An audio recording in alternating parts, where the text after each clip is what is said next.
कराची से एक अहम खबर। कोरंगी टाउन इंतजामिया ने मसीही बरादरी की तकरीब ज़ियारत मुक़द्दसा माह मरियम के लिए खुसूसी इक़दामात कर लिए हैं। Report Javed Mahmood Arai, bureau chief, Karachi.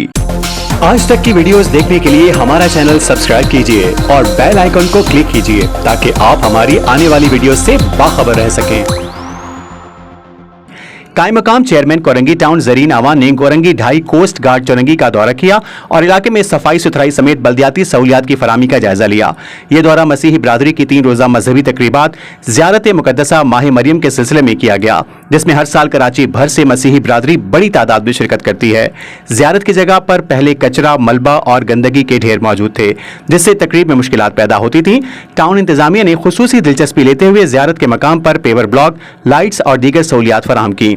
इस इक़दाम पर मसीही बरादरी ने deputy speaker Sindh Naveed Anthony, peoples party ज़िला कोरंगी के सदर जानी मेमन, रुकन सूबाई assembly Farooq Awan, vice chairman Korangi town Zareen Awan, अक़लियती काउंसलर इम्तियाज़ शीमा और अपनी बरादरी की तंजीमों का शुक्रिया अदा किया। शुरका ने कहा कि अब ज़ियारत मुक़द्दसा माह मरियम की तकरीब बल्दियाती सहूलियात की फराहमी के बायस खुशगवार माहौल में मनाई जा सकेगी। आज तक न्यूज़, खबर सच के साथ।